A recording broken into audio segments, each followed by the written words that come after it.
네, 자 일주일 3% 전략 순서입니다. LNS홀딩스의 김선영 대표 나오셨습니다. 네, 안녕하세요. 반갑습니다. 네, 반갑습니다.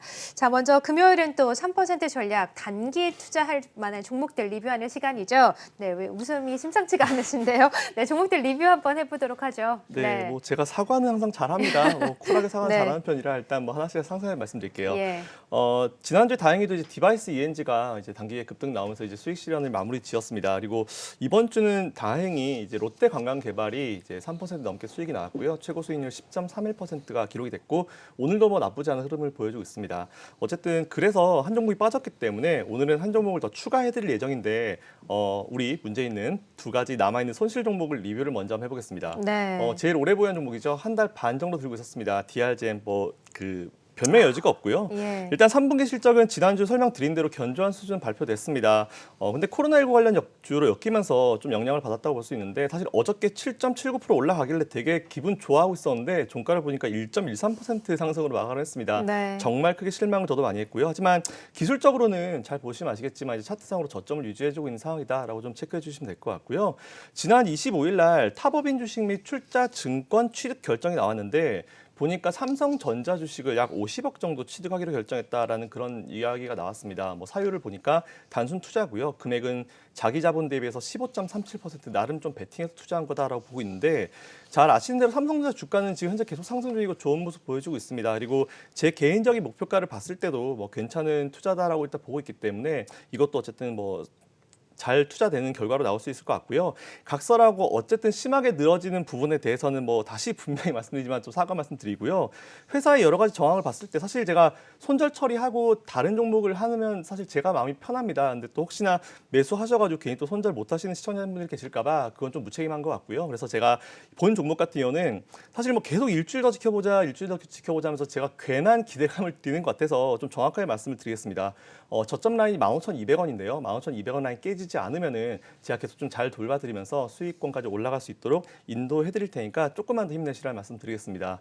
그리고 두 번째 메가 ICS인데요. 네, 지난주에 굉장히 제가 좀 힘을 줘가지고 한번 베팅해보겠다라고 말씀을 그쵸? 드렸는데 네, 뭐 결과론적으로 보면 망했습니다. 일단 망했고요. 근데 굳이 변명을 해보자면은 이틀 전 수요일 날 이제 지수가 좀 많이 급락을 했죠. 그때 종가 기준으로 5.79% 하락 마감을 한 게 좀 유일한 기술적으로 이제 흠이라고 볼 수 있을 것 같은데 뭐 그거는 변명이고요. 말도 안 되는 변명이고 다행히 어제 종가 기준으로 9.15% 급등 마감했습니다. 그래서 이 종목을 수익 실현하는데 사실 추세상 큰 문제가 없어 보일 것 같고요. 제가 봤을 때 기술적으로 이 종목 같은 경우는 항상 이제 오후장에 좀 힘을 냈습니다. 어제도 오전보다 오후에 좀 더 힘을 내서 크게 올라갔기 때문에 빠르면은 오늘 오후에 끝날 수도 있고요. 제가 봤을 땐 다음 주 이 시간에는 수익 실현 축하드립니다라는 멘트를 드릴 수 있을 것 같아요. 그래서 이제 어쨌든 정말 죄송하지만 본 종목도 뭐 좀 부끄럽긴 하지만 일주일만 더 지켜보겠다라는 그런 의견을 드리겠습니다. 네, 자 그리고 이제 롯데관광개발이 있는데 롯데관광개발은 수익률이 좋아요. 네, 네, 뭐 다행히 이번 주에 급등이 나오면서 수익률을 완성을 했습니다. 네. 전일 종가 기준으로 6.25% 수익률 달성했고요. 최고 10.31% 기록을 했습니다. 요즘 가만히 보면은 일주일 3%는 안 돼도 2주에 10%는 계속 달성을 하고 있는 것 같아요. 예. 그래가지고 당분간 제가 좀 감을 찾을 때까지 일주일 3%가 아니고 2주 10% 전략으로 코너명을 좀 바꿀까요? 네. 네, 코너명을 좀 바꿔볼까 피디님께 좀 건의를 드려볼까 좀 고민 중인데 어쨌든 농담이고요. 수익 축하드리고 우리가 항상 하던 대로 절반 수익 실현, 그리고 절반은 그대로 홀딩하시라는 게 드리겠습니다. 네. 자, 그러면 이제 오늘 새롭게 소개해 주실 종목 함께 들어보도록 하죠. 어떤 종목도 가지고 오셨어요? 네, 오늘 제가 준비한 종목은요. 로체 시스템즈입니다. 네. 코드번호 071280번이고요. 본기업은 TFT LCD 및 반도체 제조 장비 제작을 주 영업으로 1997년도 11월 1일 날 설립된 기업입니다. 그리고 2003년도 11월에 코스닥 상장한 기업이고요. 제가 중요하게 생각한 첫 번째 포인트, 상장을 17년 동안 유지하고 있다. 이 부분 첫 번째 포인트 보시면 될 것 같고요. 동사는 FPD 및 반도체 제조 장비를 생산하고 판매하고 있는 기업이고 FPD 및 반도체 생산용 이송 장비 및 레이저 글래스 머신 같은 것들을 개발하고 공급하고 있습니다. 현재 제가 확인해 보니까 수주 총액이 1,563억에서 이번 3분기 때 1,720억으로 한 15억 정도, 조금 더 증가했습니다. 죄송합니다. 좀 더 증가했고요. 아직까지 316억 정도 수주 잔고를 좀 보이고 있고 이번 4분기 때 얼마 정도 납품을 하냐에 따라 가지고 4분기 실적이 좀 기인하지 않을까라고 좀 체크하고 있습니다. 주요 거래소는 삼성전자, 삼성 디스플레이 등이고요. 고객이 원하는 사양에 맞춰서 이제 주문 생산하는 방식이다라고 보시면 될 것 같습니다. 하나 좀 체크해드릴 점은 투자하실 때 단점은요. 원화 강세가 지금 현재 이어지고 있는데 FPD 부분에서 국내 매출이 지금처럼만 만들어지게 되면 원화 강세에 대한 어떤 피해는 없을 것으로 일단 판단하고 있습니다. 그래서 제가 제가 유일하게 생각하는 단점이 이 정도인데 이것도 뭐 국내 매출로 커버링 될 수 있을 거다라고 좀 의견 드릴 수 있을 것 같고요. 네. 결과론적으로 올해 누적 100억 이상을 달성했는데 현재 시총이 어제 종가 기준으로 836억이면 사실 말도 안 될 정도로 이제 저평가 기업이다라는 부분도 체크해 주시면 될 것 같습니다. 기업 분석 잠깐 해보면요. 퍼가 현재 10.46 그리고 PBR이 1.2, ROE가 11.05, OPM이 6.34 정도 나오는 기업이고요. 부채 비율 제가 좋아하는 부채 비율은 78.1912로 굉장히 낮은 수준 그리고 유보 비율은 820.99%, 뭐 1000% 넘지만 않지만 이 정도는 그래도 견조한 수준이다라고 좀 체크해 주시면 될 것 같습니다. 3분기 실적의 경우에는 매출액이 138% 증가했고요. 영업이익은 289.2% 증가했고 순이익은 384.4% 증가 발표했습니다.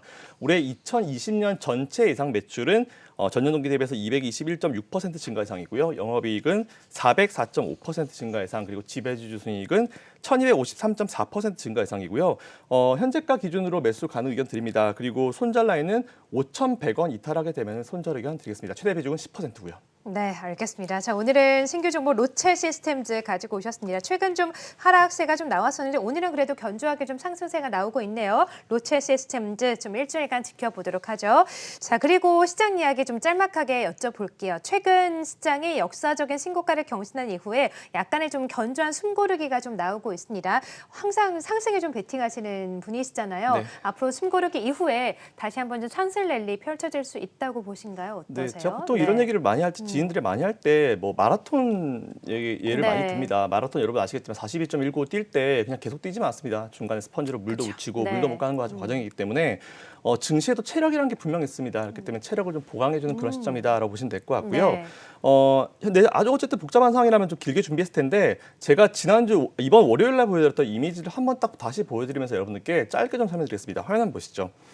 본 이미지는 2005년부터 3년 동안 진행됐었던 대세 상승장 차트입니다. 저도 이 시장에 그대로 시장 참여를 직접적으로 했었고요. 이때 보시면 지수가 약 최저점 713포인트도 고점 2,000원 거의 100포인트 수준까지 3배가 올라갔습니다. 근데 보시는 대로 까만색 네모 박스칸 보이시죠? 그 칸이 각각 최저 단기 고점 대비해서 10% 정도 지수를 밀었습니다. 보통 지수 10% 밀면 종목은 한 20, 30% 빠지죠. 그래서 이 정도 10% 조정 이야기로만 드리면은 감이 잘 안 오실 것 같아서 제가 최근 케이스를 한번 준비해봤습니다. 최근 케이스인데 지난 10월 달이죠. 10월 달에 보시면은 단기 고점 2,417포인트부터 뭐 단기 저점 2,200포인트까지 지수가 좀 밀렸습니다. 보니까 6.2% 정도 밀렸는데 여러분 잘 아시겠지만 10월 달에 심리적으로 좀 힘드셨죠. 근데 이제 앞에 보여드린 대로 대세 상승장에서는 중간에 10% 그리고 그거보다 많은 20%까지 조정을 주는 케이스도 많습니다. 그렇기 때문에 여러분들이 굳이 이런 조정에 크게 뭐 걱정하실 필요 없을 것 같고요. 그냥 뭐 이거저거 다 필요 없고 그냥 한마디로 제가 잡아드리겠습니다. 항상 제가 말씀드린 대로 미 연준이 양적 완화 종료하겠다라고 말하는 시점까지 지수 상승 유지합니다. 그리고 네. 제가 상승 쪽으로 베팅하는 걸 유지하는 거고요. 그리고 지수가 꺾이는 시점이 오면은 제가 분명히 여러분께 약속드리지만 우리나라 어떤 분석가보다 제가 여러분들께 가장 처음으로 지금 지수 꺾이니까 여러분들 이제 주식 줄이십시오라고 말씀드릴 거니까 그 전까지 조정은 적정 조정이라 보시면 되고 건전한 조정이라 보시면 좀 감사할 것 같습니다. 추가적으로 이제 꺾이면은 제가 장담하는데 지수가 꺾인 시점은 거의 주변 사람들이 주식이 거의 반쯤 미쳐 있는 시점이 될 겁니다. 그래서 네. 아마 제가 나와서 여러분 지금 주식 고점이니까 매도하십시오라고 하면은 또 엄청나게 비판을 받을 거라고 제가 100% 장담합니다. 지난 3월 달에 여러분들께 저점이라고 레버리지 매수하라고 말씀드릴 때도 제가 엄청나게 비판을 받았는데 똑같을 것 같아요. 오히려 그때보다 더 비판을 드리겠지만 비판을 받을 때 받더라도 여러분들께 항상 정확한 팩트를 전달해 드리기 위해서 노력하겠습니다. 네. 그리고 마지막으로 다음 주 월요일 방송 예고 한번 드릴게요. 지난 월요일 날 주체별 수급 분석을 통해서 2021년 예상한 방송이 있었는데 이게 반응이 좀 좋았습니다. 그래서 이제 기관 수급을 좀 더 디테일하게 하면은 시청자분들께 도움이 될 것 같아가지고요. 우리 PD님께서 조언도 해주셨고 우리 시청자님의 시청도 있었기 때문에 제가 딥탱고 개념 포함해서 오랜만에 기관 타겟팅을 한번 해보는 내용을 좀 세게 월요일날 준비해 볼 테니까 많은 시청 부탁드립니다. 네, 항상 기관 타겟팅 많이 하시잖아요. 다음 주에도 좀 기대해 보겠습니다. 자, 김선영 대표였습니다. 고맙습니다. 감사합니다.